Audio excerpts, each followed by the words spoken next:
அன்பு தமிழ் நெஞ்சங்களுக்கு ஆஸ்ட்ரோ தமிழ் மகளின் இனிய வணக்கங்கள். இன்றைய பதிவில் யார் கொடுத்தால் என்ன, கொடுக்காமல் போனால் என்ன, யார் கூட இருந்தால் என்ன, இல்லாமல் போனால் என்ன, நான் எனது சுய உழைப்பால் முன்னேறுவேன் என யாரையுமே சார்ந்து இருக்காத மகர ராசியில் பிறந்தவங்களே, உங்களுக்கு உங்களுடைய பாவத்தையும் சாபத்தையும் தோஷத்தையும் நீக்கக்கூடிய கிரகத்தை பற்றி தான் இன்றைய பதிவில் பார்க்க போகிறோம். எப்பேற்பட்ட செவ்வாய் தோஷம், களத்திர தோஷம், பித்ரு தோஷம், ராகு கேது தோஷம், சர்ப்பதோஷம் என எது இருந்தாலும் சரி, ஒரே ஒரு கிரகத்தினுடைய வழிபாடு உங்களுக்கு தீர்வினை கொடுக்க போகிறது. பதிவினை முழுமையாக பார்த்தா உங்களுக்கே அதை பற்றி தெரிய வரும். பதிவினை முழுமையாக பாருங்க. பதிவு பிடிச்சிருந்தா லைக் பண்ணி கமெண்ட் பண்ணி மற்ற நண்பர்கள் உறவினர்கள் பயன்பெற அவங்களுக்கும் ஷேர் பண்ண மறந்துடாதீங்க.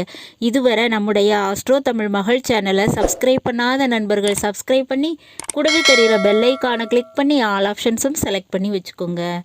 மகர ராசியில் பிறந்த நண்பர்களே, நவ கிரகத்தில் சுப கிரகம் இந்த குரு பகவான்க. அவர் உங்கள் ராசியில் தான் நீசமடைகிறார், பலம் இழந்து போகிறார்.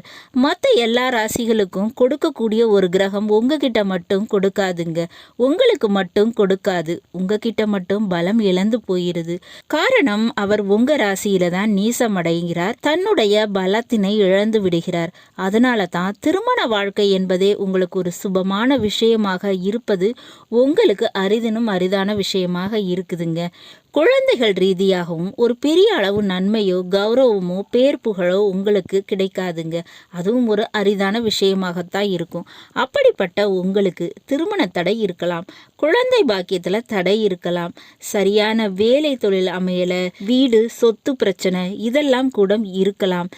இதை போக்குவதற்காக, இந்த விஷயத்தை நீக்குவதற்காக போகாத கோயிலும் இல்லை, வேண்டாத தெய்வமும் இல்லைன்னு நீங்கள் கஷ்டப்பட்டு எல்லா விஷயத்தையும் செஞ்சுக்கிட்டு தான் இருப்பீங்க. ஜாதகத்தை எடுத்துகிட்டு போய் பார்த்தா தோஷங்கள் இருக்குது, பாவங்கள் இருக்குது, பெண் சாபம் இருக்குது அப்படின்னு பலதரப்பட்ட விஷயங்களை சொல்லி இருப்பாங்க. இவை அனைத்திலுமே எதுவாக இருந்தாலும் சரிங்க, உங்கள் ஜாதகத்துப்படி ஒரு விஷயத்தை நீங்கள் புரிஞ்சுக்கிடணும்.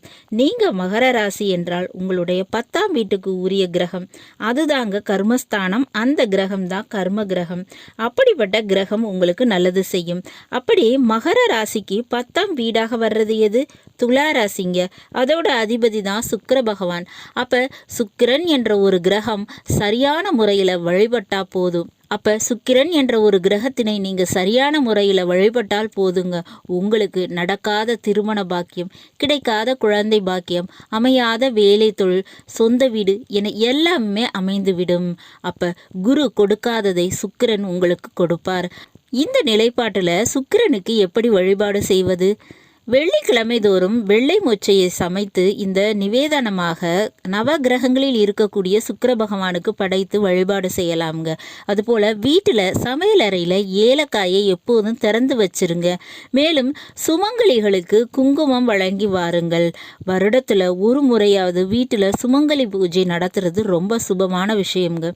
குங்குமம் எப்போதுமே உங்கள் வீட்டு பூஜை அறையில் இருந்து கொண்டே இருக்கணும். இதை எல்லாத்தையும் தாண்டி இந்த நவ கிரகங்களில் கும்பகோணத்துக்கு அருகே சூரியனார் கோவில் இருக்குது. அதுக்கு பக்கத்தில் தாங்க கஞ்சனூர் என்ற தலத்தில் சுக்கிரனார் கோயிலும் இருக்குது.